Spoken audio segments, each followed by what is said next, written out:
कहानी सुबह एक कैंप सीन से शुरू होता है, जहां एक आदमी पान बजाते हुए सारे लोगों को जगाता है। उसके कैंप में हम एक सोते हुए लड़के को देखते हैं। उसी के साइड में एक और आदमी होता है, जो अपने जूते को देखते हुए कहता है, इसमें क्या प्रॉब्लम है। उसकी आवाज सुनकर पहले वाला लड़का अपनी आंखें खोलता है और कहता है, उफ क्या बकवास है, चुप रहो, इसका नाम एनक्रिड है और यही हमारी स्टोरी का मेन कैरेक्टर है। वहाँ पर उसके जैसे काफी सारे लोग होते हैं। एनक्रिड कहता है, बहुत परेशानी के बाद मुझे इन बेवकूफों का स्क्वाड लीडर बनाया गया। इसके कुछ दिन बाद हम एक बैटलफील्ड का सीन देखते हैं, जहां पर दो सेना एक दूसरे के समस्त खड़ी होती है। तभी उनका जर्नल चिल्लाते हुए उन सभी को आक्रमण करने को कहता है। उसके इतना कहते ही वो दो सेना एक दूसरे पर आक्रमण कर देती है। उन्हीं के बीच में हमारा में कैरेक्टर एनक्रिड भी होता है। एक सैनिक उसके ऊपर अटैक करता है, पर एनक्रिड उसके पेट में एक लात मारकर उसे रोक लेता है। तभी एक और सैनिक उसे पीछे से पकड़ लेता है और उसे जमीन पर गिरा कर मारने ही वाला होता है कि उसका एक साथी उस सैनिक के गले को उसके धड़ से अलग कर देता है। यह मौका देखकर एनक्रिड अपने स्वॉर्ड की तरफ बढ़ता है। यह देखते हुए उसके दुश्मन सैनिक उसे मारने के लिए आती है। तभी कहीं से एक तीर आते हुए उसके पीछे के सैनिक को लग जाता है और उसकी जान बच जाती है। तभी एक और सैनिक अपनी तलवार लेते हुए उसकी तरफ आता है और अपनी स्वॉर्ड को उसके गले में डाल देता है। एनक्रिड खून ठोकते हुए जमीन पर गिर जाता है और मरते हुए कहता है, क्या सिर्फ इतना ही, मैंने जो इतना मेहनत किया, क्या वह सब आज इतना में हो जाएगा। तभी वहां पर एक मिस्टीरियस सा फ्लेम आता है। वो अपनी आंखें खोलता है तो उसके सामने एक धुंधला सा क्रिएचर होता है। वो खुद को पाता है कि वह किसी और ही जगह पर है। तभी वो प्रेजेंट में अपनी आंखें खोलता है। उसके बगल वाला आदमी कहता है, इसमें क्या प्रॉब्लम है। यह देखकर एनक्रिड काफी शॉक होता है। वह पाता है कि वो फिर से उसी समय में आ चुका है। इसके बाद हम फिर से बैटल फील्ड में देखते हैं, जहां पर एक सैनिक अपने स्वॉर्ड से अटैक करता है, लेकिन एनक्रिड अपने सीड से उसे रोक लेता है। उसके साइड एक और स्वॉर्ड आती है, जो उसके गले में आर पार हो जाती है। इसी के साथ अपना मेन कैरेक्टर फिर से मारा जाता है। फिर वह तीसरे टाइम ट्राई करता है, लेकिन वो फिर से मारा जाता है। इसी तरह चौथे अटेम्प्ट में वह बंदा फिर पैन की मदद से सारे लोगों को जगाता है। एनक्रिड अपने गले को पढ़कर कहता है, वो आर्मर सैनिक बार बार मेरे गले को टारगेट करता है। बैटलफील्ड में इस बार मुझे चौकन्ना रहना होगा। वो आर्मर सोल्जर अपने मेन कैरेक्टर की तरफ चला आता है।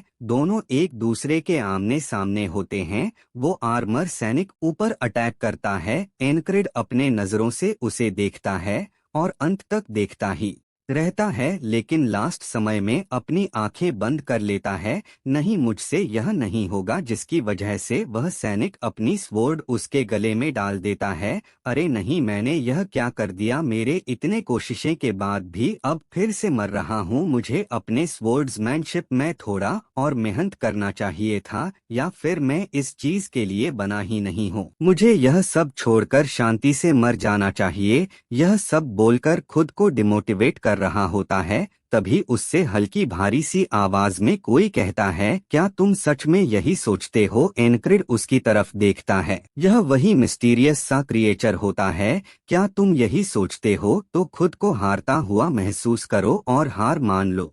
एक ऐसी दीवार जिसे तुम कभी पार नहीं कर सकते। निराश होते हुए कहता है, क्या मैं ऐसा ही रहूंगा, मैं इतना ही कर सकता हूँ। नहीं, मैं इसे बदल कर ही रहूंगा। अगली बार मैं और भी ज्यादा मेहनत करूंगा। इसके बाद हम अगली सुबह देखते हैं एनक्रिड को जो बोल रहा होता है, यह मेरा 8वां दिन है जो मैं इस टाइम को फिर से जी रहा हूँ। मैं चाहे जितना भी कोशिश कर लूँ, मैं उसके एक अटैक को भी दोच नहीं कर पा रहा हूँ। क्या मुझे गिव अप कर देना चाहिए। मुझे यह जगह छोड़कर चले जाना चाहिए। तभी वो सिल्वर हेयर बंदा कहता है, टीम लीडर, आज आप पहले जाग गए। आपके साथ कुछ हुआ है क्या? नहीं तो तुम्हारे साथ क्या प्रॉब्लम है? क्या कहा आपने प्रॉब्लम? मेरे जूते मेरे को आ नहीं रहे हैं। रेम, तुम्हारे जूते में एक बग है। क्या एक बग? रुको मैं देखता अंदर हूँ। कुछ तो है। अरे ये तो सचमुच एक बग है। टीम लीडर, ये कैसी हरकत है? इसे अपने ही डाला है ना? चुप रहो, मैंने अभी इसे तुम्हारे जूते में जाते हुए देखा था। ये 8वीं बार है जो मैं इस कीड़े की लाश देख रहा हूँ। क्या मैं इस दिन को कभी खत्म भी कर पाऊंगा? इसके बाद सीन कुछ साल पास्ट का दिखाया जाता है, जहां एनक्रिड की उम्र महत्व 8 साल होती है और उसके स्वर्ड्समैनशिप सीखने की इच्छा उसके बचपन से ही होती है। एनक्रिड हमें बताता है, मैंने स्वर्ड्समैनशिप एक ऐसे बंदे से सीखी है जो सेना में एक निचले रैंक का सैनिक हुआ करता था, लेकिन एक युद्ध के दौरान उसके पैर काटे जाने के कारण उसे सेना से निकाल दिया गया। इसके बाद वह हमारे गांव में आकर रहने लगा। फाइट के दौरान एनक्रिड अपने कोच को नीचे गिराने में कामयाब हो जाता है। उसका कोच उससे कहता है, एनक्रिड तुम तो इसमें काफी अच्छे हो चुके हो, बस इसी तरह मेहनत करते रहो, तुम कम से कम सेना में एक नाइट तो बन ही जाओगे। इस फाइट के दौरान एनक्रिड बिल्कुल हाफ रहा होता है और मन ही मन कह रहा होता है, क्या मैंने उन्हें हरा दिया? ये तो ऑसम है। इस तरह मैं अपने ड्रीम को अचीव कर लूंगा, बैटलफील्ड में एक चमकता हुआ सितारा बनने का। एक नाइट जो अकेले ही हजारों दुश्मनों को मार गिराएं। एक नाइट जो बैटलफील्ड को अपने इशारों पर रखता हो। एक ऐसा नाइट जिसे युद्ध खत्म होने के बाद भी याद किया जाए। मुझे लगा कि मैं इस कहानी का प्रोटैगनिस्ट हूँ, लेकिन मैं गलत था। इसके कुछ महीने बाद एक बार में काफी सारे लोग होते हैं जो अपने मेन कैरेक्टर पर हर्ष रहे थे। उनमें से रेड हेयर वाला बंदा एनक्रिड से कहता है, तुम उस लड़के को देखो, वो नालायक अफसर घायल होकर आ जाता है। उसे एक कुत्ता तो मरता नहीं और वो नाइट बनना चाहता है। तुम तो एक ग्रूमर के भी लायक नहीं हो। एनक्रिड उनके बातों को सुनता है, लेकिन उन्हें कुछ भी नहीं बोलता और अपने मन ही मन कहता है, मैंने अपने होमटाउन को छोड़कर किसी तरह एक सेना में शामिल हो गया, लेकिन यहाँ आने के बाद मुझे पता चला कि मेरे अंदर कोई भी टैलेंट नहीं है। लेकिन एक टैलेंट ना होने के कारण यह नहीं है कि मैं कोशिश करना छोड़ दूं। इसी तरह मैं मेहनत करता गया और करता ही गया। इस दौरान मैंने अपनी स्वॉर्ड को न जाने कितनी हम देखते हैं एनक्रिड इसी दौरान एक वुल्फ मॉन्स्टर को भी हरा देता है। इन सालों के बीच एनक्रिड काफी बड़ा हो जाता है। फाइनली मैं मजबूत बन रहा हूँ। टैलेंट लेस होते हुए भी मैं एक नाइट बन सकता हूँ, लेकिन मेरा उम्मीद टूटा उसे दिन जब मैं मिला उससे। हम देखते हैं एनक्रिड की स्वॉर्ड छूट जाती है। एनक्रिड हैरान होते हुए सिर्फ देखता रह जाता है और उसकी स्वॉर्ड जो गिराया होता है वो एक छोटा सा लड़का होता है। जी हाँ, एक दूध पीता लड़का होता है। मेरा मतलब उससे तो छोटा है, तो बच्चा ही है ना। हे अनोस एक्सप्लेनर, मेरा नाम सही से प्रोनाउंस कर, नहीं तो ये स्वॉर्ड तेरे पिछवाड़े में डाल दूंगा। सॉरी भाई, तू तो बुरा मान गया। वह महानिश है, कहते हैं बुढ़े आदमी तुम तो बहुत कमजोर हो। एनक्रिड कह रहा होता है, क्या मैं एक बच्चे से हार गया, लेकिन यह तो सिर्फ 12 साल का है और तो इसने 6 महीने पहले से ही तो स्वॉर्ड सीखना शुरू किया था। और एक मैं मूर्ख हूँ जिसने 1 दशक अधिक समय तलवार चलाने में बिताया हो, इस हद तक कि मेरी हथेलियां भी छिल गई। क्या यह डिफरेंट है एक टैलेंट लेस और टैलेंट फुल लड़के में? क्या यहीं पर मेरा सारा मेहनत व्यर्थ चला गया? अब कोई रास्ता नहीं है। सीन शिफ्ट होकर चांदनी रात का दिखाया जाता है, जहां तारे टिमटिमा रहे थे, जिसे देखकर मन शांत हो जाए। उसी के नीचे एक बंदा अपनी ट्रेनिंग को जोरों शोरों से कर रहा होता है। ये बंदा एनक्रिड ही होता है। उस बात को अपने दिल पर रखकर अपने ट्रेनिंग को जोरों से कर रहा होता है। इसी तरह दिन से रात और रात से दिन होता रहता है। एनक्रिड चिल्लाते हुए कहता है, मैं हार नहीं मानूंगा, मैं अपने गोल को अचीव कर कार रहूंगा। अपने स्वॉर्ड से उसे पेड़ पर स्लाइस मारता है। उसकी हिम्मत देखकर उसकी स्वॉर्ड भी कांप जाती है। फिर एनक्रिड रुकता है, बिल्कुल थका हुआ। वो देखता है उसके इतने सारे स्लैश के बावजूद उस पेड़ पर केवल कुछ कट ही आया होता है। आखिर मैं बाकी सारे लोगों से ज्यादा मेहनत करता हूँ, पर क्या टैलेंट इतना इम्पोर्टेंट है? मैं भले ही नाइट ना बन पाऊँ पर मैं हरन कभी नहीं। यह बोलकर अपनी स्वॉर्ड को उस पेड़ पर चलाता है। मैं एक नाइट ना बनो पर मैं कम से कम एक एक्सपीरियंस्ड सैनिक बनकर ही रहूंगा, और जब तक मैं इस चीज को अचीव नहीं कर लेता तब तक मैं बिल्कुल नहीं रुकूंगा। इसके बाद हम सीधा 3 साल बाद का सीन देखते हैं, जहां एनक्रिड साइप्रस डिवीजन का सेकंड कमान बन चुका होता है। और इन डिवीजन में भी काफी सारे डिवीजन होते हैं जिनके अलग अलग रैंक होते हैं, जिनमें पहले 4 कंपनियों की 4 प्लाटूने और उसके नीचे 4 दस्ते आते हैं, और इस दस्ते में से दूसरे दस्ते का टीम लीडर है एनक्रिड, और ये सारे उसके टीम के मेंबर हैं। और इन सबको सीरीज के स्टार्टिंग में आप सब ने देखा ही होगा। एनक्रिड उसी के एक टीम मेंबर को बोलता है, जैक्सन क्या तुम यहीं रहने वाले हो? वो बंदा बोलता है, हाँ क्या है, क्या तुम मेरे बदली आज की ड्यूटी कर दोगे? जैक्सन एनक्रिड को घोर कर देखता है, फिर कहता है चलो ठीक है, लेकिन अगली बार तुम्हें मुझे इसका पे बैक करना होगा। तभी वहाँ रेम आते हुए कहता है, टीम लीडर क्या तुम उस बंदे से बात कर रहे थे? वो कमीना तुम्हें किस तरह घूर रहा था? एनक्रिड कहता है रेम। तभी रेम कहता है, टीम लीडर क्या तुम मुझ पर भी कुछ थोपने की कोशिश कर रहे हो? एनक्रिड थोड़ा सीरियस होते हुए कहता है, Rem heart of the beast मैं इसे फिर से सीखना चाहता हूँ। रेम उसे हैरानी से देखता है और बोलता है, क्या आपने पिछली बार इसे सीखने की कोशिश छोड़ नहीं दी थी? आपको क्या लगता है कि अब यह काम करेगा? इसके बाद सीन वापस से प्रेजेंट का दिखाते हैं, जहां पर नॉरेटर हमें बताता है, नॉलेलिया वर्सेस एस्पेन क्लोज कॉम्बैट बैटल युद्ध फिर से शुरू हुई। मैं इस युद्ध में मारा गया, लेकिन इस जीवन में वापस आ गया और उसी दिन को बार बार जीने लगा। हालांकि जब भी मैं जीवन में वापस आया, मैंने रेम से हार्ट ऑफ द बीस्ट सीखने की कोशिश की, पर मैं अभी भी उसे तलवार की नोक को नहीं देख पा रहा हूँ जो मेरे सीने में घोंप रही है।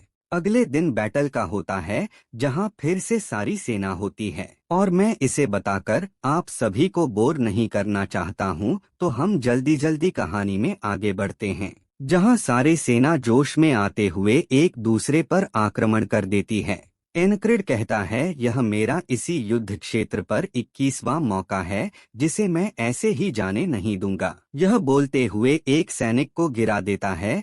तभी एक दूसरा सैनिक हाथ में भला लेकर उसकी तरफ आता है और उस भले से उसके ऊपर अटैक करता है, लेकिन एनक्रिड इसे पहले ही रियलाइज कर लेता है और अपने सर को ऊपर करके उस भले को डॉज कर लेता है। तो वह बंदा फिर से उसके ऊपर भले से अटैक करता है। इस बार एनक्रिड उसे अपने शील्ड से रोकता है। इसे रोकने के बाद एनक्रिड अपने एक साथी के तरफ देखता है और बोलता है, यह सोल्जर अभी मर जाएगा।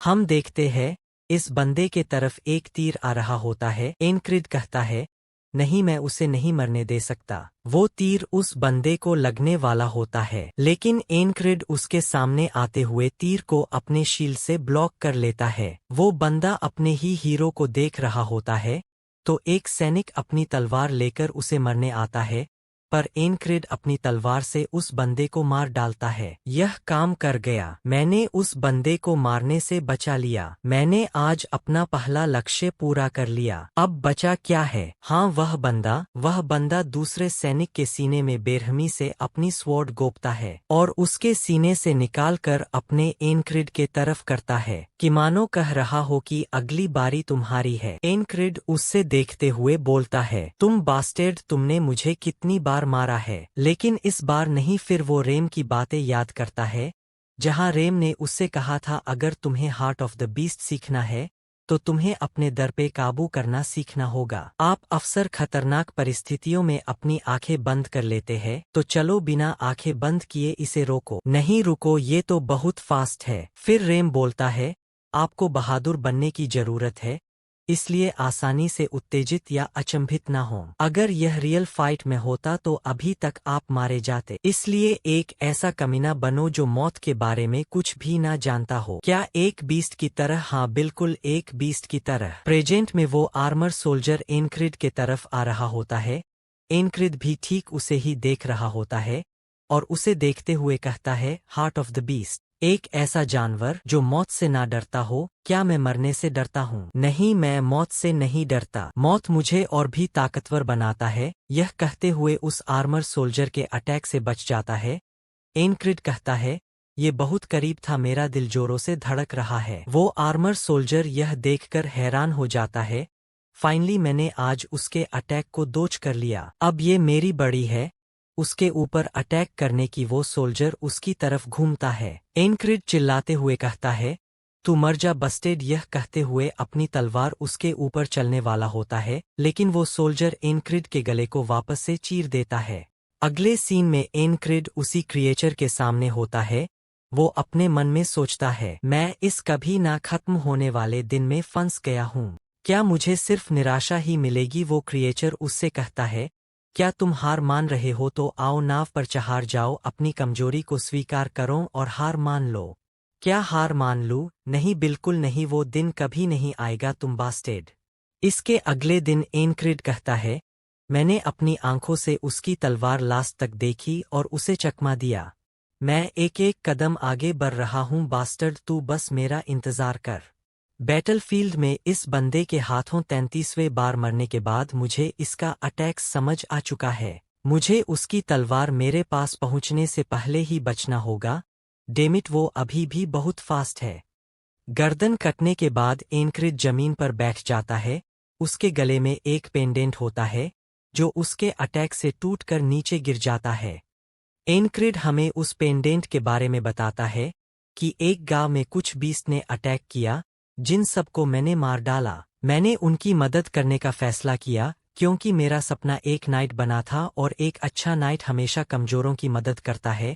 और उन सब को खत्म करने के बाद उस गांव का विलेज चीफ अपने हीरो को धन्यवाद कहता है और धन्यवाद के तौर पर एक पेंडेंट देता है।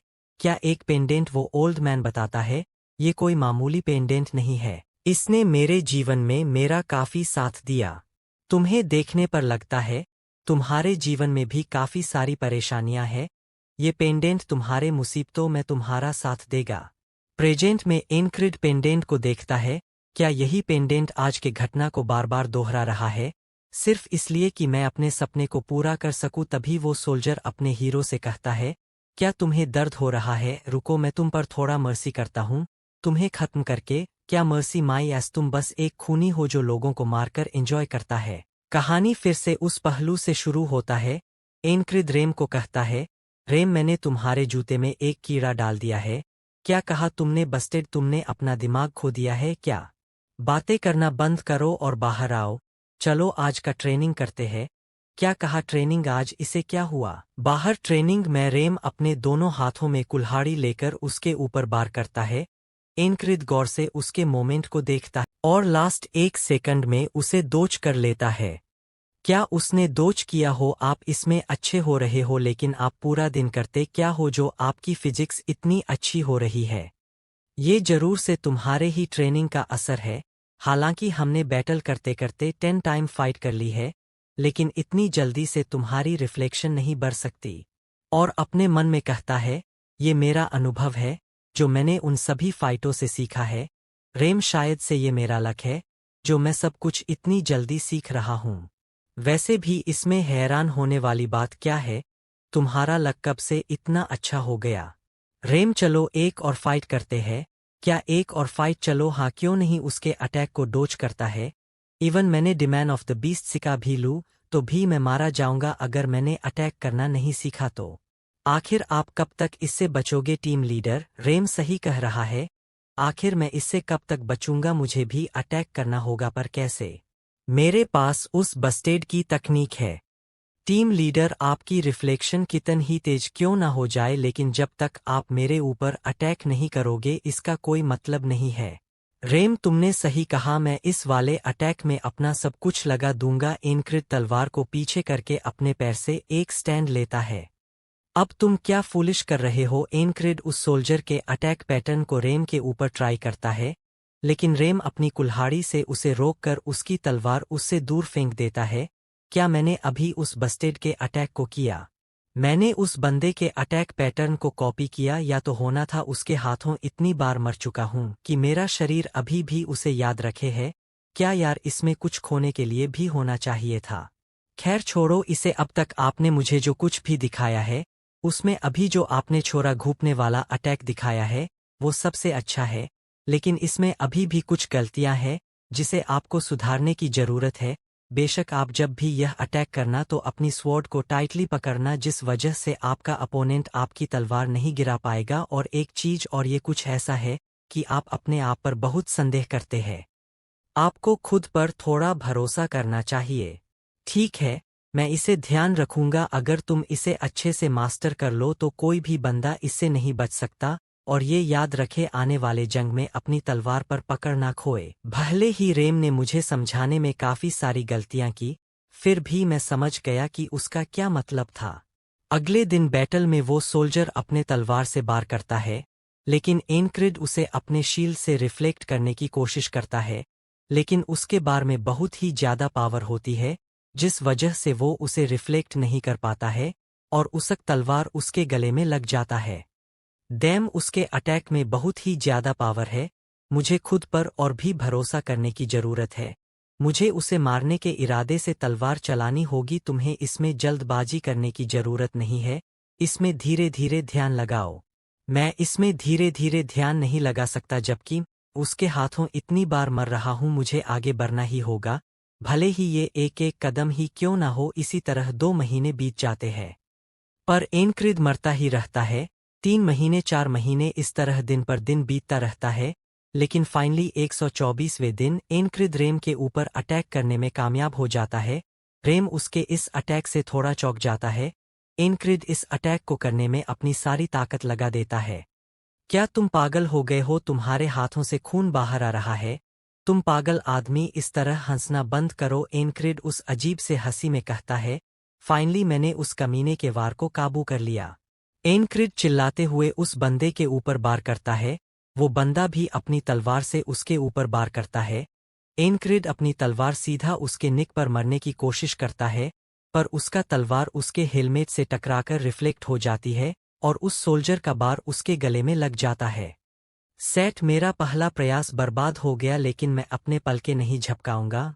अपनी तलवार नहीं छोड़ूंगा। हर बार जब हम तलवारें भिड़ाते थे, से लेकर अभी हुई फाइट वार तक जो कुछ भी हुआ, वो सोल्जर बोलता है, ऐसा लग रहा है कि न जाने मैंने तुम्हें कितनी बार मारा है। लेकिन हम उसके चेहरे पे थोड़ी घबराहट देख सकते हैं। तो चलो अब शांति से मर जाओ, कल का सूरज तुम नहीं देखोगे। उस सोल्जर का तलवार हमारे हीरो के सामने होता है, लेकिन एनक्रिड तब भी अपनी आंखें झपकाता नहीं। याद रखना, तुम मरने वाले हो, मेरे लिए कोई कल नहीं होता। ठीक है, मैं इसे तुम्हारे लिए याद रखूंगा। हा हा हा, हंसते हुए अपनी तलवार उसके सीने में धांसा देता है। फिर हम उस पेंडेंट को देखते हैं। समय को उसी दिन पर ला देता है। शुरुआत में हम एक कीड़े को देखते हैं जिसे एक बंदा अपने पैरों से कुचल देता है। मैंने ऐसे कुछ देर पहले तुम्हारे जूते में जाते हुए देखा था। ओह धन्यवाद, अगर तुम आभारी हो तो मेरी सुरक्षा की जिम्मेदारी ले लो। क्या वो मुझे इतनी लापरवाही से आदेश क्यों दे रहा है? 125वें दिन। गाइस, सब कहानी में मजा आने वाला है, तो प्लीज वीडियो को एंड तक देखो। Back to topic. अरे बड़ी बड़ी आंखों वाले, ये स्क्वाड लीडर, मुझे कुछ आर्मर, शील्ड और डैगर चाहिए। मैं बाद में तुम्हें इसका पे बैक कर दूंगा। क्या बाद में? पर स्क्वाड लीडर, आप जानते हो कि मेरे यहाँ कोई उदारी नहीं चलती। ठीक है, मैं आप पर भरोसा कर रहा हूँ। वैसे मैं आमतौर पर किसी पर उपकार नहीं करता, तुम्हें पता है ना? क्या स्क्वाड लीडर कभी अपने आदेशों को लेकर इतना आक्रामक रहा है? खैर, तुम हमेशा अपने काम उस पर थोपते थे। तुम असली कमीने हो। क्या कहा तुमने? क्या तुम मेरी कुल्हाड़ी चखना चाहोगे? तभी वहीं पर एक सफेद बालों वाला बंदा बोलता है, मैं आप पर अपना ब्लेसिंग करता हूँ ब्रदर। रेम कहता है, हाँ, उसे तुम्हारी ब्लेसिंग की ज्यादा जरूरत है। वो आदमी आज अजीब व्यवहार कर रहा है। दूसरी तरफ एनक्रिड सोच रहा होता है, वो आदमी आमतौर पर इतना तीव्र नहीं होता, हर बार जब मैं मरता हूं तो मुझे अंतहीन दर्द का अनुभव होता है। अगर क्या हो मैं उसे हरा नहीं पाया तो क्या मैं उसे हरा भी पाऊंगा? या फिर मैं यह सब छोड़कर सिर्फ जिंदा रहने की कोशिश करूं तो क्या मैं इस दिन को पार कर पाऊंगा या फिर मैं इसी दिन से जागूंगा?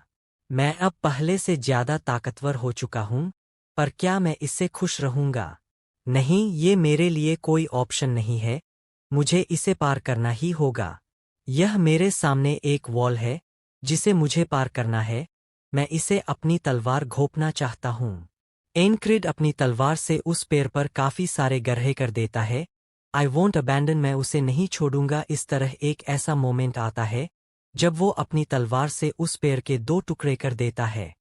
कल अगले दिन एनक्रिड बैटल के लिए तैयार होता है।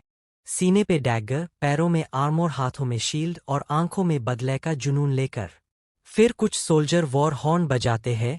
हम इसमें एनक्रिड के सारे टीममेट को देखते हैं, जिन्हें देखने के बाद तो लग ही नहीं रहा है कि ये बैटल फील्ड पर है। और इन सब से आगे एनक्रिड होता है। इसमें हमारा हीरो ही होता है जो इस जंग के लिए सीरियस है। फिर से सारे सोल्जर एक दूसरे से फाइट करने लगते हैं। एनक्रिड भी अपने एक अपोनेंट से फाइट करने लगता है। एनक्रिड कहता है, मेरे पास कोई स्किल्स नहीं है, लेकिन मैं अपने शील्ड और डिफेंस इन चीजों की वजह से इस लड़ाई में जिंदा रहने में कामयाब रहा। इस बार मेरी तैयारी और मेरा लक दोनों मेरे साथ है। इस बार मेरा माइंड बिल्कुल शांत है। 46वें दिन मेरा कंधा इस सोल्जर के वेपन के थ्रू टूट गया था। 47वें दिन मैंने इसके वेपन से बचने के लिए नीचे झुका, लेकिन इसने मेरा सर को चल दिया। इसलिए इस बार उसके वेपन से अटैक करने से पहले मैं उस पर वार करूंगा। 71वें दिन एक सोल्जर ने मेरा पैर काट दिया। मैं इसके बार के लिए कुछ भी नहीं कर सकता। मुझे अपने आर्मोर पर रिलाई करना होगा। उस सोल्जर का तलवार एनक्रिड के पैर से टकराता है, पर उसके आर्मोर के वजह से उसके पैर को कुछ भी नहीं होता। इसके बाद एनक्रिड अपने शील्ड के थ्रू उस सोल्जर को जमीन में गाड़ देता है। 92वें दिन मेरा सिर एक कुल्हाड़ी के वजह से फट गया था। अगर उसे जिंदा रहने दूंगा तो ये बंदा मेरे और उस सोल्जर के साथ मेरी लड़ाई में बाधा डालेगा, इसलिए मुझे उसे जिंदा रहने देने की कोई जरूरत नहीं है। मैंने अपने ट्रेनिंग के दिनों में डैगर फेंकने का प्रशिक्षण लिया है, इसलिए ये इतना कठिन नहीं होना चाहिए। यह कहकर एक डैगर उसकी तरफ फेंकता है, जो जाकर सीधा उसके सर में लगता है। चलो, ये तो खत्म हो गया। अब मुझे वेल की मदद करनी चाहिए। फिर हम वेल को देखते हैं, जो एक सोल्जर से फाइट कर रहा होता है। तभी वो अपने पीछे एक एरो आता हुआ देखता है। क्या एक एरो मेरे पास उसे रोकने का समय नहीं है? मुझे इसे अपने ऊपर लेना ही होगा। लेकिन तभी उस आते हुए एरो हमारा हीरो अपनी सील से रोक लेता है।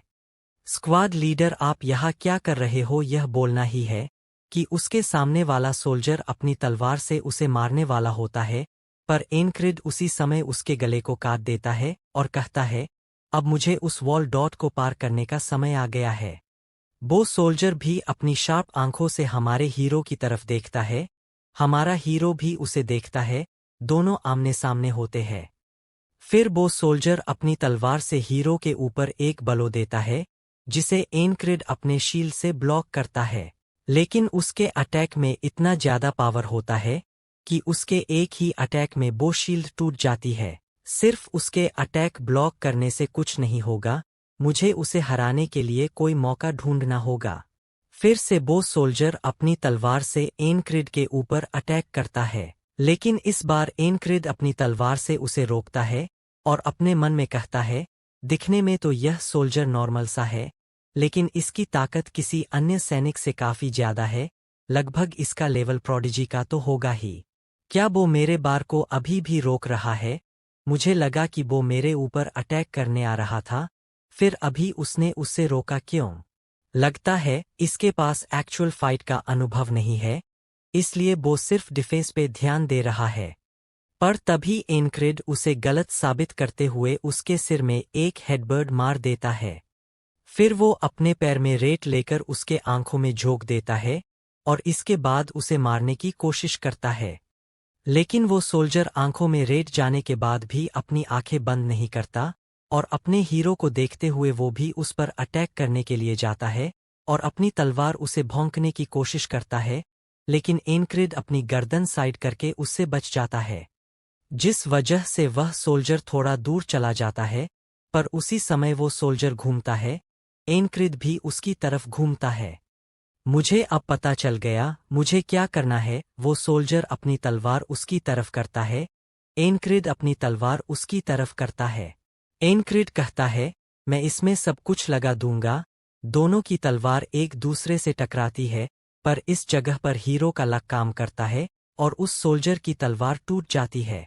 फिर यहाँ से कुछ दूरी पे एक बंदा अपने हाथों में बोएरो लेकर खड़ा होता है और उसका एम हमारे हीरो के तरफ होता है। फिर वह उस एरो को छोड़ देता है और इस तरफ वो सोल्जर अभी भी चौंका होता है कि अभी क्या हुआ। उसके हाथों से वो बचा हुआ स्वॉर्ड भी गिर जाता है।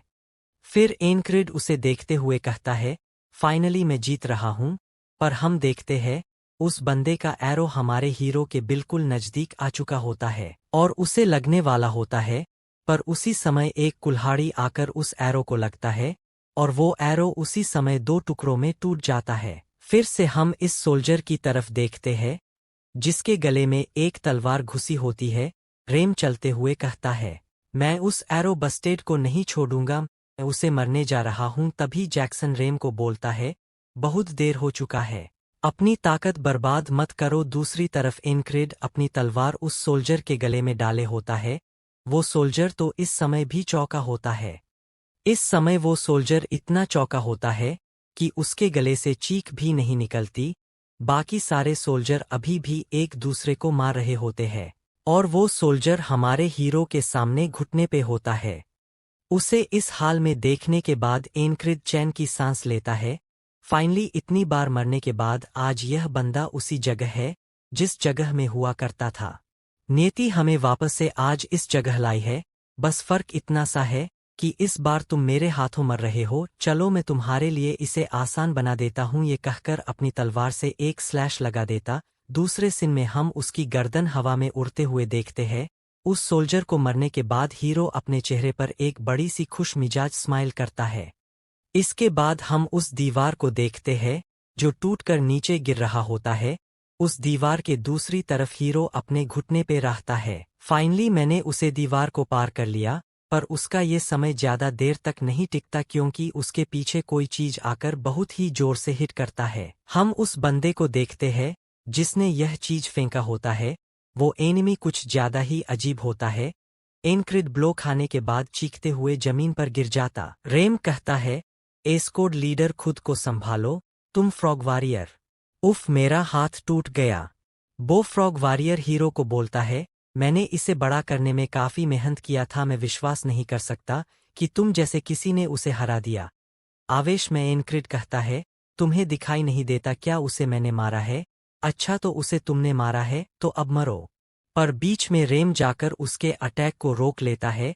उसके वॉरियर कुछ कदम पीछे चला जाता है। फिर रेम अपनी कुल्हाड़ी से उसके ऊपर अटैक करता है, लेकिन वो वॉरियर अपनी तलवार से उसे रोक लेता है। रेम अपने तीत को चिपते हुए उसे देखता है। वो बंदा भी अपनी डरावनी शक्ल से उसे देखता है। फिर वो दोनों एक दूसरे पर स्लैश पे स्लैश कर रहे होते हैं। एनक्रिड के तरफ एक सोल्जर उसे मारने वाला होता है, लेकिन उस जगह पर जैक्सन आते हुए उस सोल्जर को खत्म कर देता है। वो दोनों फाइट करते करते एक दूसरे से थोड़ा दूरी पे चले जाते हैं। रेम उस वॉरियर से बोलता है, अगर तुम हमारे एस्कोड लीडर का सिर चाहते हो तो तुम्हें पहले मेरी अनुमति लेनी होगी। क्या एस्कोड लीडर वो कमजोर आदमी तुम्हारा कमांडर है?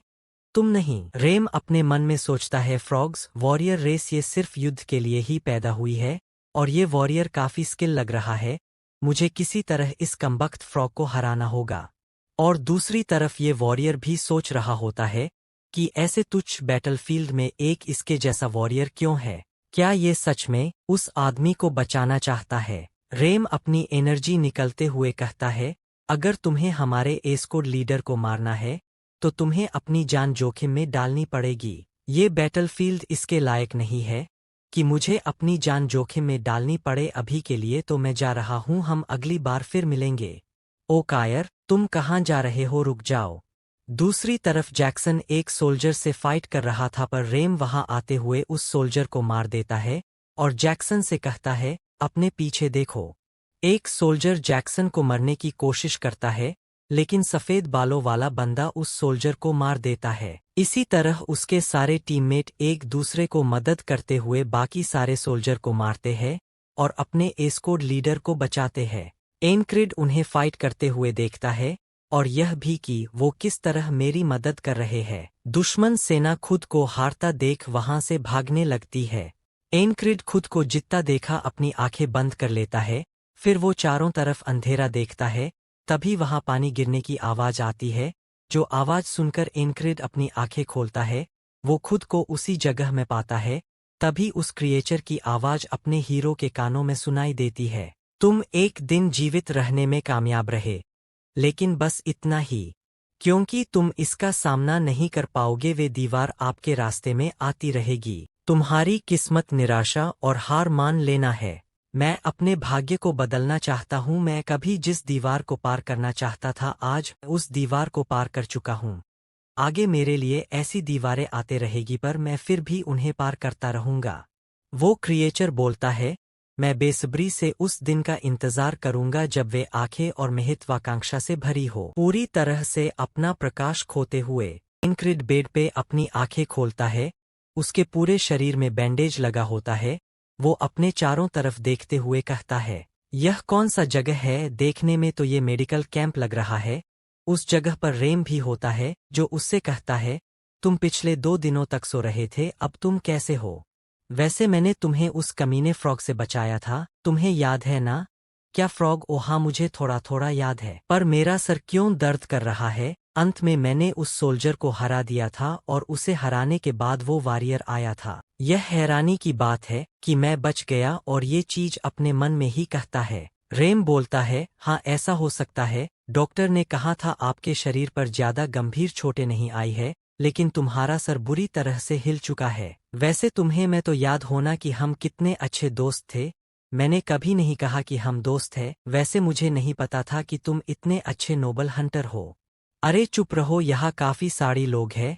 उसे चुप करने के बाद रेम इधर उधर देखता है। चलो ठीक है, सारे लोग अभी भी सो रहे हैं। और गाइस, जिन्हें नोबल हंटर का मतलब नहीं पता है, उन्हें मैं बता दूं। बेसिकली नवल हंटर उन लोगों को कहा जाता है जिन्हें राजा के तरफ से काफी सारे प्रिविलेज दिए गए होते हैं। यानी कि छूट वो लोग राज्य में कहीं भी आ जा सकते हैं, उन्हें कोई रोक नहीं सकता है। बस तुम इतना समझ लो कि ये लोग वीआईपी है जो कहीं भी आ जा सकते हैं। तुम ऐसे ही उनका नाम नहीं ले सकते हो। क्या तुम वो आदमी हो जिसे मेरा कोई वास्ता नहीं है, या फिर मेरे दोस्त हो? आज से एक नया दिन हो चुका है। फाइनली मैं उस दिन से जिंदा बच निकला। उसी समय एक लड़का बोलता है, कमांडर आप इसे 2 गुना वापस करो। क्या आपको पता भी है कि आपको यहाँ लाने के लिए मैंने कितना पैसा खर्च किया? यहाँ पर हमें इस बंदे का नाम बताया जाता है, इसका नाम क्राइस होता है। तभी मैं सोचूं कि मुझ जैसे एक आम सैनिक जिसे अपना ख्याल खुद रखना पड़ता हो, वह अस्पताल के तंबू में क्या कर रहा है? अरे तुम तो युद्ध के दौरान कहीं नजर ही नहीं आए, है ना? हमेशा की तरह। जिस बात पर तो क्राइस मुंह बनाते हुए उसे देखता है। चलो मैं आपके इस बात पर बुरा नहीं मानूंगा। आप पे मेरे जो पैसे खर्च हुए हैं, मैं आपको उस पे विशेष छूट दूंगा, सिर्फ आपके लिए। बस आपको दुगनी रकम वापस चुकानी होगी। शाम के समय जैक्सन उससे मिलने के लिए आता है। एनक्रिड उससे कहता है, क्या बात है? अगर तुम्हें मुझसे कोई काम है तो खुलकर बोलो। मेरे पास तुम्हारे लिए कुछ था। इसे दिन में 2 बार सुबह और शाम लगाना। अब मैं चलता हूँ। मुझे से यह मत पूछना कि मुझे यह कहाँ से मिला। यह तो वही ऑन्टेंट जिसे जैक्सन इस्तेमाल किया करता था। क्या इसे खुद का सामान साझा करना नापसंद नहीं था? उसी जगह हम सफेद बालों वाले बंदे को देखते हैं। इसका नाम ऑडिन है। ऑडिन अपने हाथों में क्रॉस लिए हुए अपने गॉड से कहता है, गॉड सो मर्सी, हमारे एस्कोड लीडर पर थोड़ा विनम्र होना। अरे बस जाओ भी, मैं मरा नहीं हूँ। रात को एनक्रिड सोच रहा होता है, उनके शिफ्ट में काम करने का क्या मतलब है? इतने समय बाद वे सब आज अपनी मनमर्जी से जो चाहे कर रहे थे। शायद से वे सभी मेरे लिए चिंतित थे। हाँ, यह हो सकता है। तभी तंबू में एक और बंदा आता है। ओह कमांडर, आप इस इन्फर्मरी में क्यों हैं? इस बंदे का नाम रागना है। अगर आप यहाँ हैं तो मैं जा रहा हूँ। रागना को मेरी चिंता होने का कोई सवाल ही नहीं होता। उस बदमाश को मेरी जरा भी परवाह नहीं है। सुबह मॉर्निंग में एनक्रिड हमें बताता है, मेरे अलावा इस इन्फर्मरी में 2 सैनिक और है। उनमें से एक दूसरी कंपनी का प्लाटून कमांडर है, जो मुझसे अक्सर फाइट करने की कोशिश करता था। हम उस दूसरे कंपनी के प्लाटून कमांडर को देखते हैं, जो अपने हीरो से कहता है, हे तुम इधर क्या देख रहे हो? और दूसरा एक और सैनिक है, जिसका नाम मुझे नहीं पता, लेकिन वो अपना सारा टाइम खाली जगह को घूमते हुए बिताता है। ये किसी निचले रैंक के सैनिक जैसा लगता है। वो यहाँ कैसे पहुंचा? तभी तंबू में कोई आता है। एनक्रिड उस तरफ देखता है, वो दोनों सोल्जर भी उस तरफ देखते हैं। यह बंदा या बंदी होती है, जिसके लंबे कान होते हैं और कमर में एक लंबी तलवार। हम उसे देखते हैं, जो एक एल्फ होती है। तो गाइस, फाइनली कहानी में एक लड़की आ चुकी है। अब स्टोरी और भी इंटरेस्टिंग होने वाली है। वो एल्फ गर्ल उन सभी से बोलती है, 444वीं एस्कोड का कमांडर कौन है? एनक्रिड थोड़ा शॉक होते हुए उसे देखता है, लेकिन उससे कुछ भी नहीं कहता। पर उसी समय दूसरे प्लाटून का कमांडर उस एल्फ को कहता है, ये कितनी प्रिटी है। जो बात ये एल्फ गर्ल सुन लेती है और उससे कहती है, तुम किस समूह से हो? जी मैं वेंजेस हूँ, दूसरी कंपनी की तीसरी प्लाटून का कमांडर। तो आपकी कंपनी में आपसे ऊंचे रैंक वालों से इसी तरह बातें करना सिखाया जाता है? मैं माफी चाहता हूँ। इधर एनक्रिड सोच रहा होता है, तो ये है फोर्थ कंपनी के नए कमांडर। कमांडर में एनक्रिड हूँ, चौथे कंपनी और चौथे प्लाटून की चौथी स्क्वाड का कमांडर। इस हिसाब से ये लड़की हमारे हीरो से काफी ऊंचे रैंक पर है। हाँ, मैंने आपके बारे में सुना है कि आप अपने मुश्किल दस्ते के सदस्यों का अच्छे से नेतृत्व कर रहे हैं। मुझे आपके कॉन्ट्रिब्यूशंस की प्रतीक्षा रहेगी। अब मुझे जाना होगा। क्या वो सिर्फ यही कहने के लिए यहाँ आई थी? रुक जाओ, हाँ क्या बात है? तुम्हारा नाम क्या है? वो पर्सन हिचकिचाते हुए कहता है, माफ करना क्रांग। जी हाँ, ये क्रांग है। एनक्रिड उस बंदे को देखते हुए कहता है, क्या उसने यह सब मनगढ़ंत कहानी बनाया? कंपनी कमांडर के सामने भी उसका रवैया खराब है। क्या वो एक नोबल हो सकता है? जाने से पहले वो एल्फ गर्ल एनक्रिड की तरफ देखती है, फिर वहां से चली जाती है। एनक्रिड उसे जाते हुए देखता है। फिर शाम के समय हम सूरज को ढलते हुए देखते हैं। तंबू में एनक्रिड अपने हाथों को मूव करते हुए कहता है, मेरा अधिकांश दर्द कम हो चुका है और अब मैं अपने हाथों को भी मूव कर सकता हूँ। अब मुझे अपना ट्रेनिंग शुरू कर देना चाहिए, पर पहले मुझे अपने कपड़े पहन लेना चाहिए। तभी दूसरे कंपनी का कमांडर हमारे हीरो से कहता है, तुम कहाँ जा रहे हो? एनक्रिड उससे कहता है, मैं ट्रेनिंग ग्राउंड में जा रहा हूँ। तुम बेवकूफ, सबसे निचले दर्जे का सिपाही होते हुए भी इतना बहादुर बनने का नाटक कर रहा है। दूसरा बंदा चुपचाप बस एनक्रिड को जाते हुए देखता है। ट्रेनिंग ग्राउंड में एनक्रिड अपनी तलवार को देखते हुए कहता है, मुझे बीते हुए युद्ध को याद करना होगा। ये कुछ उन्होंने जरूरी तकनीक में से एक है, जिसे सीखने के लिए मैंने अपने बचपन में बहुत सारे पैसे खर्च किए थे।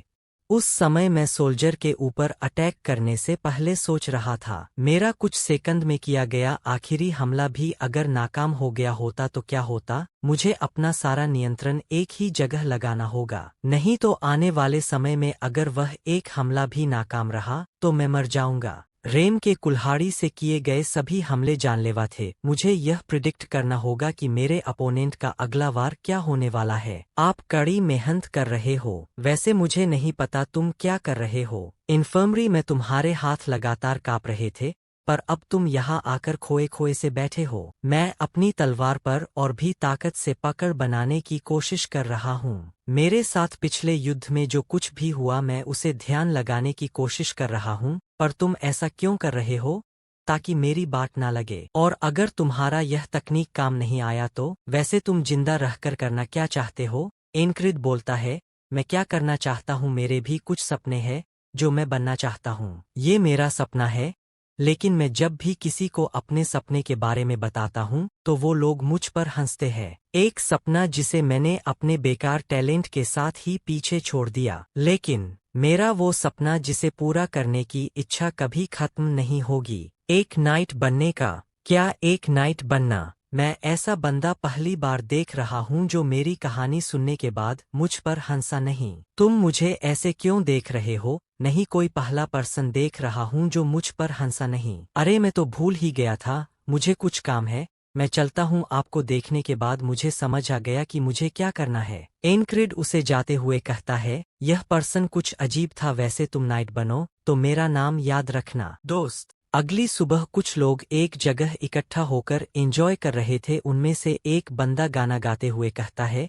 युद्ध क्षेत्र का नायक कौन है? बाकी सभी लोग कहते हैं, साइप्रस है, साइप्रस है। गाइस, साइप्रस उनकी ही डिवीजन का नाम है। तो बेसिकली ये लोग बकचोदी कर रहे होते हैं। फिर उसी डिवीजन से एक और बंदा गुस्से से कह रहा होता है, आज सुबह का राशन अभी तक क्यों नहीं आया? क्या वो लोग सब कुछ खाकर हमें अपना बचा हुआ खाना परोसने की योजना बना रहे हैं? एनक्रिड अपना सर पकारते हुए कहता है, सुबह सुबह इन बेसूरों के गाने से आंखें खोलने और दूसरी तरफ देरी से मिलने वाले नाश्ते का इंतजार करना, इससे बुरा क्या ही हो सकता है? इन सब के ऐसे हरकते देखने से अच्छा मैं थोड़ी देर टहल लेता हूँ। तभी जैक्सन उसे देखते हुए कहता है, ए टीम लीडर, आप इधर, आपकी चोट कैसी है? ओ जैक्सन, ये तुम हो? तुम्हारा धन्यवाद, तुम्हारी दवा ने अच्छा काम किया। अगर आप मेरा धन्यवाद करना चाहते हो तो जल्द से जल्द ठीक हो जाओ। इसके बाद सीन सीधा रात को इन्फर्मरी में। वो सब सोने की तैयारी कर रहे होते हैं। सोने से पहले क्रांग हमारे हीरो से बोलता है, आज का दिन बढ़िया गया। तुम क्या सोच रहे हो? नहीं, कुछ नहीं, बस सोने ही जा रहा हूँ। ठीक है, जल्दी सो जाओ, शुभ रात्रि। हाँ, तुम्हें भी, आज मैं जल्दी सो जाता हूँ, पता नहीं कल का दिन कैसा होगा। उन सब की बातें सुनकर दूसरे प्लाटून का वेंजेस बोलता है, तुम पागल, सब बकवास करना बंद करो, चुपचाप सोते क्यों नहीं? पता नहीं ऐसा दिन कब आएगा जब मैं शांति से रह पाऊंगा। मॉर्निंग में साइप्रस, साइप्रस, युद्ध क्षेत्र का नायक कौन है? शोर सुनकर एनक्रिड जागता है। क्या हो रहा है? कल वाला गायक आज फिर यहाँ आया था क्या? वह तो हर बटालियन में घूमता रहता है, तो फिर दोबारा यहाँ क्यों आया? मेरा सुबह का नाश्ता अभी तक आया क्यों नहीं? क्या वो सभी मुझे भूखा मारना चाहते हैं? एनक्रिड साइड में घूम कर देखता है, वह इतना जोर से क्यों चिल्ला रहा है? वह कल भी यही कह रहा था। क्या ऐसा हो सकता है? मुझे मत बताना कि मैं मर चुका था। फिर वह कल वाली एक्टिविटीज करता है, जैसे मैं गार्डन में घूमना। फिर उसकी मुलाकात जैक्सन से होती है। जैक्सन कहता है, टीम लीडर, आपका जख्म कैसा है? एनक्रिड हिचकिचाते हुए जवाब देता है, दवा ने अच्छा काम किया, धन्यवाद। अगर आप मेरा धन्यवाद कहना चाहते हो तो जल्दी ठीक हो जाओ और वापस आ जाओ। अब मुझे पूरा यकीन है, आज वही दिन है जो कल था। एक और वॉल जो तुम्हें रोक देगी, इसलिए जीवित रहने की कोशिश करो। जब मैं सो रहा था, मेरी मौत बिना पता चले ही हो गई। मेरी मृत्यु उस समय की तुलना में काफी ज्यादा निराशाजनक थी जब उस सोल्जर के थ्रो मारा जाता था। इस बार मुझे बहुत बुरा लग रहा है, मेरी मौत मुझे बिना पता चले ही हो गई। इस बार मेरे सामने और भी बड़ी वॉल है, लेकिन इससे दृढ़ संकल्प और भी मजबूत होगा। यह मेरे लिए एक और चुनौती है। तंबू के अंदर एनक्रिड इस बार सोने का एक्ट करता है। मुझे इस बार किसने और कैसे मारा इसका पता लगाना होगा। दुश्मन को यहाँ तक पहुँचने के लिए सभी सुरक्षा वॉल भेदना होगा। यह केवल नाइट्स के लिए ही पॉसिबल है। हालांकि ऐसा होने की संभावना कम है, इसलिए ये कोई असर्शन किलर का काम हो सकता है, और वो किलर हमारे बीच में ही होने की प्रबल संभावना हो सकती है। उन्हें मेडिकल बैरक्स का लोकेशन पता है, और उन्हें अपनी उपस्थिति को छुपाना भी आता है। कोई ऐसा व्यक्ति जो हत्याओं में माहिर हो। एक तितली के समान शांत और फुर्तीले पैर हत्याओं के लिए एकदम सही होते हैं, और उस दिन उसके आने का कारण पहले से ही स्थान का पता लगाना था। मुझे इसकी पुष्टि करने के लिए इसे देखना होगा। मेडिकल बैरक्स में आने का केवल एक ही रास्ता है। मैं उसे देखते ही चीखकर बाकी सैनिकों को जगाकर उन सब को खत्म कर सकता हूँ। मुझे बस हत्यारे का इंतजार करना है। लेकिन वो यह सब सोच ही रहा था कि तभी उसके गले में एक नीडल आकर लगती है। एनक्रिड हैरान अचंभित होकर उस नीडल की तरफ देखता है। क्या एक पॉइजनस नीडल? मैंने तो हथियार को अंदर आते हुए देखा भी नहीं। ओ ये तो नहीं, मैं अपने शरीर को हिला नहीं सकता और ना ही मैं कुछ बोल पा रहा हूँ। यह बहुत ही पावरफुल पैरालाइज पॉइजन है। क्या यही वह कारण है जिसकी वजह से मेरी मौत बिना कारण जाने ही हो गई? बाकी सभी प्लाटून कमांडर पहले ही मर चुके हैं। हे क्रैंग, उठो, तुम बस्टेड, जाने दो उसे। लेकिन वो असर्शन अपनी तलवार से उसे मारने जाता है और अपनी तलवार उसके सीने पे चला देता है। एक ही बार में आधी तलवार उसके सीने के आर पार हो जाती है। क्रैंग चौंकते हुए दर्द में अपनी आंखें खोलता है। नहीं नहीं, तुम बस्टेड। तभी बाहर से कोई अपनी तलवार से तंबू के कपड़े फाड़ देता है और वहां से एक और बंदा आता है। क्या एक और किलर? नहीं, यह तो वहीं लंबे कान, हाथों में बेलों से बनी तलवार, तो वाकई में वो वही थी, कंपनी कमांडर। अगले दिन उसी सुबह से एनक्रिड तंबू के अंदर बैठकर पिछले दिन को लेकर सोच रहा होता है। एक ही दिन लगातार 3 दिनों से जी रहा हूँ। मैं सतर्क तो था, लेकिन मुझे इसकी मौजूदगी का जरा भी एहसास नहीं हुआ। उसे मारना या आसान नहीं होगा। और हाँ, वो कंपनी कमांडर भी तो है। अगर मैं उस असर्शन को रोकने में कामयाब भी हो गया, तो मुझे इसके तुरंत बाद उसे कंपनी कमांडर का सामना करना पड़ेगा। मैं हेल्पलेस महसूस कर रहा हूँ। कुछ दिन पहले मुझे ऐसा ही महसूस हो रहा था। उसके बावजूद मैं ही वो व्यक्ति था जिसने जीत हासिल की। मैं इससे भी निपटने का कोई ना कोई रास्ता जरूर निकाल लूंगा, जब तक मैं हार नहीं मानता। वेंजेंस, चलो उठ जाओ। तुम पागल कहीं के, आज तुम्हें क्या हुआ? तुम मेरी रजाई क्यों खींच रहे हो? मुझे लगता है कि यह मान लेना मेरी गलती थी कि असर्शन अभी तक कैंप में घुसपैठ कर चुके होंगे, तो मुझे बाहर के लोगों से सावधान रहना चाहिए। अरे तुम मेरे सामने तलवार क्यों निकाल रहे हो? क्या कल की ट्रेनिंग ने तुम्हारे दिमाग पर असर किया है? शायद से कल तुमसे किसी ने टॉयलेट साफ करवाया था। मुझे तो यही लगता है। एनक्रिड उस बंदे को बोलता है, मुझे नहीं पता था कि तुम मेरी इतनी परवाह करते हो। क्या मैं और तुम्हारी परवाह? बिल्कुल नहीं। अरे मैं तो मजाक कर रहा था। क्या कहा मजाक? दफा हो जाओ, मैं तुम्हारा चेहरा भी नहीं देखना चाहता। अरे क्या तुम दोनों फिर से झगड़ रहे हो? शायद से मुझे बाद में आना चाहिए। कोई बात नहीं, अंदर आ जाओ। उफ, ये तो बहुत परेशान करने वाले लोग हैं। एनक्रिड क्रांग को देखते हुए कहता है। असर्शन द्वारा उस पर इतनी पैनी नजर रखने को देखते हुए मुझे पूरा यकीन है कि वो उसका टारगेट है। उसे इस चीज का संदेह है, लेकिन आखिर वो है कौन? मैं उस बात की छानबीन नहीं करने जा रहा हूं जो मेरा प्रतिद्वंदी बिना पूछे मुझे बताने को तैयार नहीं है, उन बेवकूफों की तरह। लेकिन उन्हें की वजह से उसे सोल्जर को हरा पाया था, तो इतना तो होना ही चाहिए। क्रैंग, मुझे उससे पूछना ही ठीक है। तुम कौन हो? तुमने क्या कहा? क्या मैंने अपनी बात गलत तरीके से कही? शायद मेरी कॉन्वर्सेशनल स्किल्स इतनी अच्छी नहीं है। मैं हूँ कौन? वो तो ये कुछ ऐसा नहीं है जो मैं आपको बता सकता हूँ। पर क्यों नहीं? ये एक लंबी कहानी है। एनक्रिड उसे संदेह भरी नजरों से देखता है, फिर उसे रिप्लाई देता है, तुम कहते हो तो ठीक है। क्या तुम मुझसे मजाक कर रहे हो? अगर तुम इसी तरह का जवाब सुनना चाहते थे तो फिर तुम पूछो ही मत, बेवकूफ।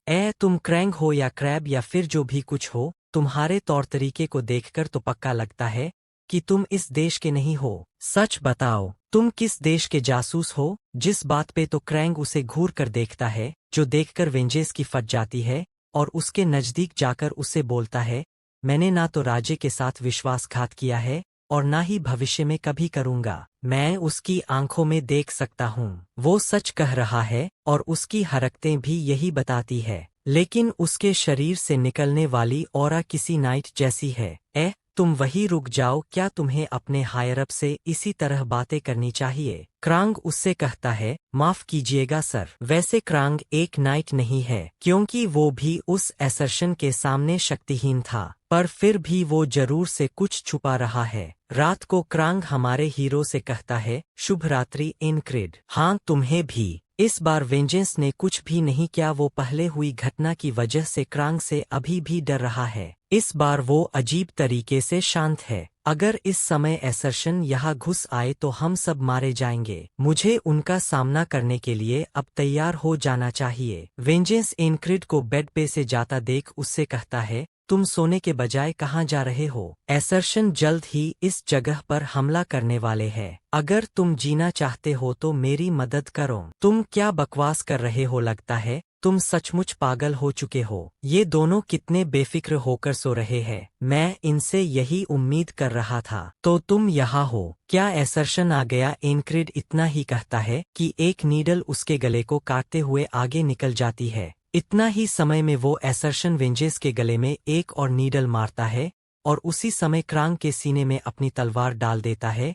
और ये सब केवल कुछ ही पल में होता है। एनक्रिड ये सब देखता रह जाता है। ये चौथी बार मेरे पास इसका कोई सबूत नहीं है कि असर्शन इस जगह पे अटैक करने वाले हैं। मैं अगर वेंजेस और क्रांग से मदद मांगने की कोशिश भी करूंगा तो भी दोनों मेरे ऊपर भरोसा नहीं करेंगे। मुझे हायराफ रीइंफोर्समेंट से मदद मांगनी चाहिए। इसके बाद एनक्रिड सीधा हायराफ के पास मदद मांगने के लिए जाता है, लेकिन हायराफ उसे ये कहकर भगा देती है, तो तू ये कह रहा है कि एसर्शन इस जगह पर अटैक करने वाले हैं। चुपचाप यहाँ से दफा हो जा, नहीं तो मैं तुझे हमेशा के लिए शांत कर दूंगा। मुझे खुद पर ही भरोसा करना होगा, इस बार मुझे पता है वो एसर्शन कब आने वाला है।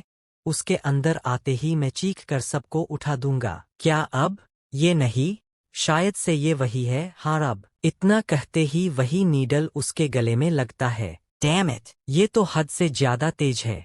इस बार मुझे तंबू के बाहर रह कर देखना चाहिए, दूसरों से मदद मिलने का कोई रास्ता नहीं है। मुझे उन पर घात लगाकर हमला करना होगा और उसके कुछ भी करने से पहले ही उसे हराना होगा। यहाँ से कुछ ही दूरी पे वही एसर्शन होता है जो अपने हाथों से वही नीडल एनक्रिड के तरफ थ्रो करता है, और वो नीडल सीधा जाकर एनक्रिड के गले में लगता है। जबकि मैं उसे देख भी नहीं सकता हूँ तो मैं उसे मारूंगा कैसे, यहाँ तक कि मैं जो कुछ भी कर रहा हूँ सब उससे पहले से ही पता चल जा रहा है। हम देखते हैं वो एसर्शन एनक्रिड के पीछे ही होता है। वहीं से वो एसर्शन एनक्रिड के गले में नीडल चुभाता है और वहां से आगे की तरफ जाने लगता है। एनक्रिड बोलता है, वो एसर्शन हमेशा से मुझसे एक कदम आगे रहता है। जब तक मैं उसके पॉइजन से बचने का कोई तोड़ नहीं निकाल लेता तब तक इसी तरह मरता रहूंगा।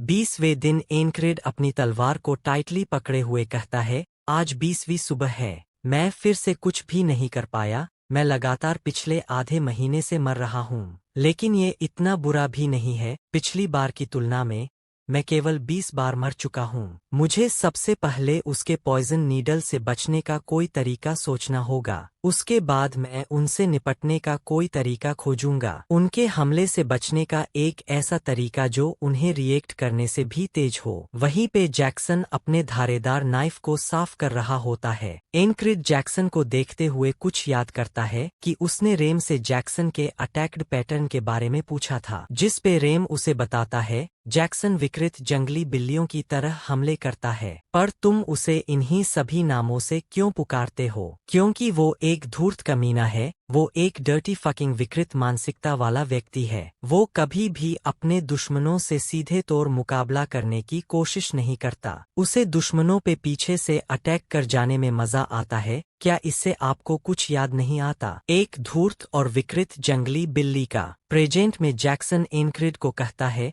एस्कोर्ट कमांडर, क्या अब आपकी चोटें ठीक है? एनक्रिड मनी मन कहता है, रेम की बातें सुनकर लगता है क्या वो एसर्शन जैक्सन हो सकता है? मैं ऐसे ही जैक्सन पे संडे नहीं कर सकता, और अगर मैं जो सोच रहा हूँ वही सही है तो मैं उसे अपने साथ यूं ही नहीं ले जा सकता, क्योंकि मेरे पास ऐसा करने का कोई अधिकार नहीं है। अगर मैं ऐसा कर भी पाता तो ये एक ऐसी दीवार है जिससे मुझे खुद ही पार करना होगा। तब जैक्सन, मैं बस जैक्सन बन जाऊंगा। जैक्सन, अगर तुम्हारे जैसे किसी व्यक्ति ने मेरी पीठ में छुरा घोंपा होता तो उसे रोकने के लिए मुझे क्या करना होगा? अगर बात मेरी है तो मुझे पक्का यकीन तो नहीं है, पर मेरे हमले से आज तक कोई बच्चा नहीं पाया। जो सुनकर एनक्रिड शॉक होता है, पर फिर भी अगर मुझे तुम्हें रोकना होगा तो। जो बात सुनकर जैक्सन एनक्रिड को अजीब भरी नजरों से देखता है। फिर उन दोनों के बीच थोड़ी देर शांति रहती है।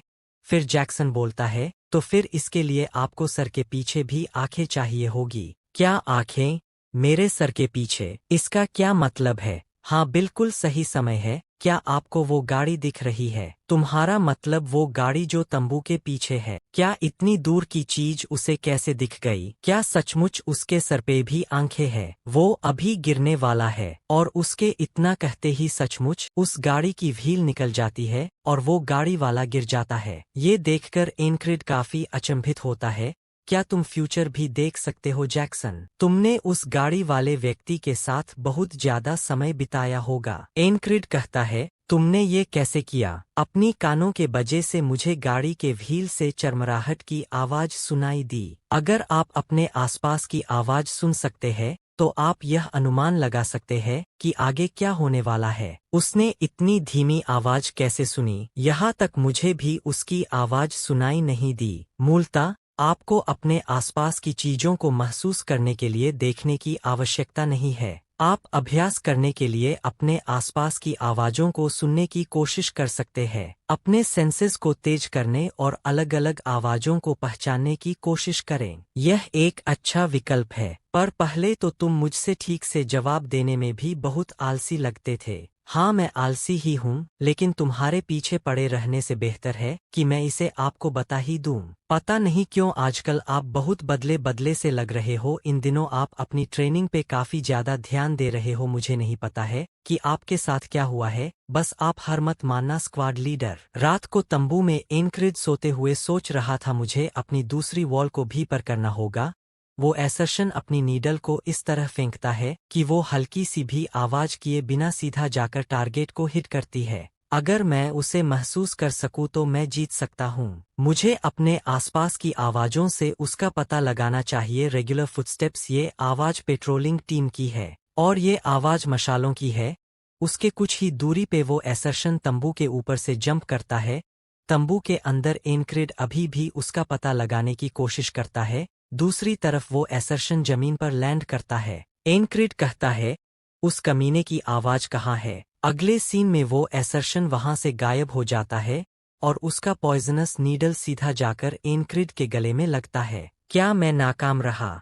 मैंने उस बंदे के एक भी कदमों की आवाज नहीं सुन पाया, लेकिन मेरा शरीर उस समय की सब कुछ स्पष्ट रूप से याद किए है। The heart of the beast. आप मंत्र आवाज सुनकर ही बहुत सारी जानकारी प्राप्त कर सकते हैं। आवाज की तीव्रता और दिशा के आधार पर आप किसी वास्तु के स्थान का पता लगाया जा सकता है। और एक बार जब आप धीमी दूर से आने वाली आवाजें सुनने में अच्छे हो जाएं, उस समय आपके कान या कहें तो आपकी दूसरी आंखों की तरह काम कर सकता है। आवाज एक तरंग है। ये तरंग हर दिशा में गुजरती है, चाहे आसपास कितना भी शांति क्यों ना हो। हजारों ध्वनि तिरंगों के आपस में मिश्रित होने की अराजकता में आपको केवल एक ही तरंग को अलग करना होगा। इसीलिए मैंने उस कमीने की गर्दन काट दी थी। एनक्रिड अपने आसपास की आवाजें सुनने की कोशिश करता है, तो एक बंदा किसी और ही बंदे से कह रहा होता है, क्या तुम उस सिटी में गए हो? वो बहुत ही खूबसूरत है।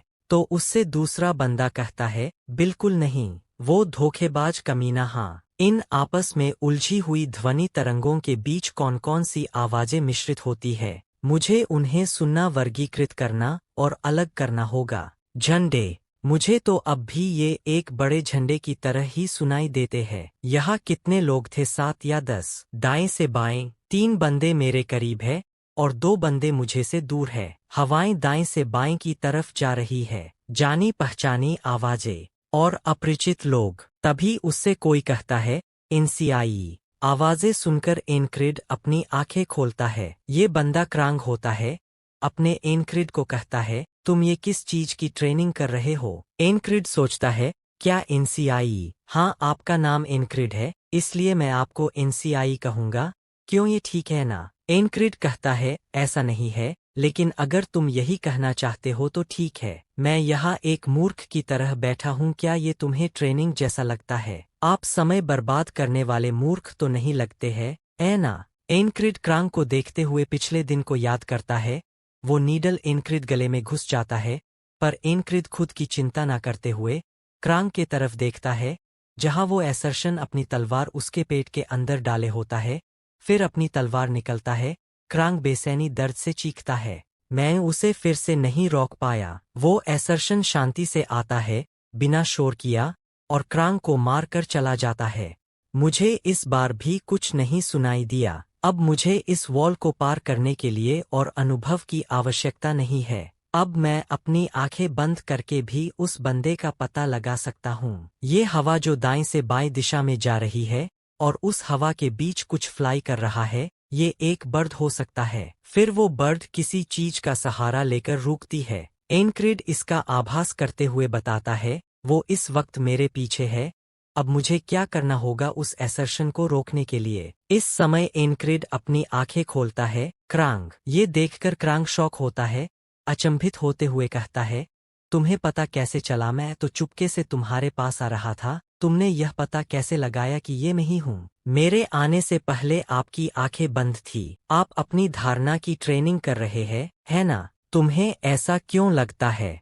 क्योंकि आप कोई समय बर्बाद करने वाले मूर्ख नहीं है। रात को वो एसर्शन अपने नीडल हमारे एनक्रिड की तरफ फेंकता है, लेकिन एनक्रिड अपनी गर्दन को थोड़ा साइड में करके उसके पॉइजनस नीडल से बच जाता है और अपने सर के नीचे से एक नाइफ निकलता है और अपनी नाइफ से उस एसर्शन के ऊपर एक स्लैश मारता है, जिससे बचने की कोशिश में वो एसर्शन जमीन पर गिर जाता है। वो एसर्शन घबराते हुए कहता है, तुम्हें पता कैसे चला? एनक्रिड एक इविल स्माइल करते हुए कहता है, फाइनली तुम मेरे हाथ लग ही गए। तू बस्टेड, मेरे सामने सिर्फ एक छोटा चूहा है, बस मर जा शांति से। यह कहते हुए अपनी तलवार से एनक्रिड के ऊपर एक स्लाइस मारता है।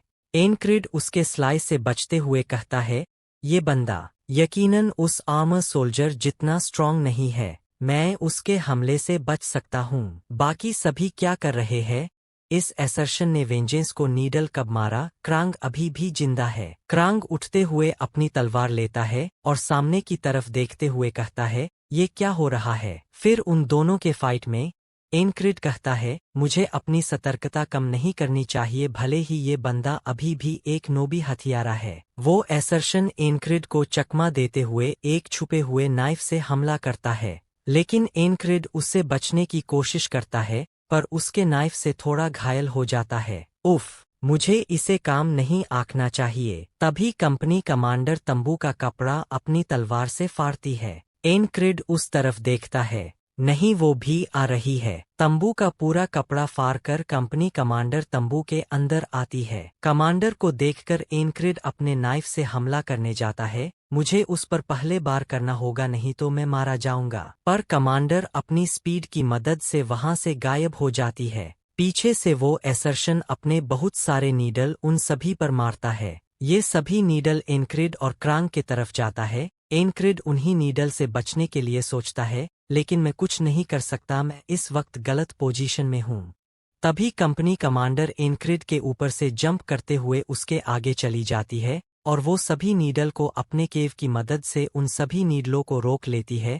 फिर वो क्रांग के तरफ जाकर आ रही नीडलों को रोकती है। एनक्रिड उसे देखते हुए कहता है, वो तो एसर्शन के साथ थी ना, पर वो हमारी मदद क्यों कर रही है? चाहे जो भी हो, ये मेरा मौका है, मुझे उसे मारना होगा। एसर्शन एनक्रिड को देखकर कहता है, डेमिट, वो इतना तेज कैसे हो गया? मुझे उसके अटैक को रोकना होगा। लेकिन एनक्रिड के अटैक से उसका हाथ पीछे की तरफ उछल जाता है। लानत है, मैं उसके अटैक को भी नहीं रोक सकता, मुझे अभी के लिए यहाँ से जाना होगा। उसे भगता देख एनक्रिड कहता है, रुक जाओ बस्टेड, तुम कहाँ भाग रहे हो? मुझे तुम्हें मारना है। डेमिट, वो भाग गया। क्रांग एनक्रिड को कहता है, जाने दो उसे, वो एसर्शन शायद मुझे निशाना बना रहा था। हाँ मुझे पता है, लेकिन वो कैसे?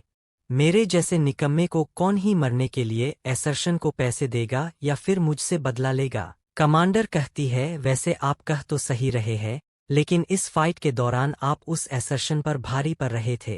एनक्रिड कमांडर को देखकर अपने मन में कहता है, वो अब तक हमारा साथ दे रही थी, बस वो इस फाइट को किसी को पता ना चलने दे। वो अपने पीछे कोई गवाह नहीं छोड़ रही है। उसका इंटेंशन क्या है? क्रांग कहता है, कमांडर, मुझे आपसे एक मदद चाहिए। मैं नहीं चाहता कि आज किसी की भी मौत हो, जैसी आपकी इच्छा। एनक्रिड उन दोनों को फॉर्मली बातें करता देख कहता है, क्रांग, तुम हो कौन जिसे कंपनी कमांडर भी इतना रेस्पेक्ट दे रही है? वैसे इसमें वो प्लाटून कमांडर भी शामिल है, वो अभी मरा नहीं है। कमांडर बोलती है, हमारे पास इस पॉइजन का एंटीडोट है, इसलिए वो ठीक हो जाएगा। उस पॉइजन को हटाने के लिए उसे पॉइजन के बारे में अच्छे से जानकारी होनी चाहिए। अब हमें इस गड़बड़ी को ठीक करना होगा। अगर लोगों को पता चल गया कि यहाँ एक एसर्शन आया था, तो बहुत परेशानी होगी। यह तब तक ठीक है जब तक इसके कोई निशान बाकी ना रह जाए। क्रांग एनक्रिड के तरफ देखता है, उन दोनों के हाथों में एक एक तलवार रहती है और बोलता है, इसका अब एक ही तरीका है। सो गाइस, आज के लिए बस इतना ही। आगे क्रांग और एनक्रिड के बीच क्या होने वाला है, यह तो हम अगले एपिसोड में ही देखेंगे। लेकिन उससे पहले अगर आप सभी को ये वीडियो पसंद आ रही है, तो प्लीज़ वीडियो को लाइक करो और चैनल को सब्सक्राइब करो। हमें आप सभी के सपोर्ट की बहुत ज़्यादा ज़रूरत है। तो बस मैं इतना ही कहना चाहूँगा, अगले वीडियो के लिए टू बी कंटिन्यू।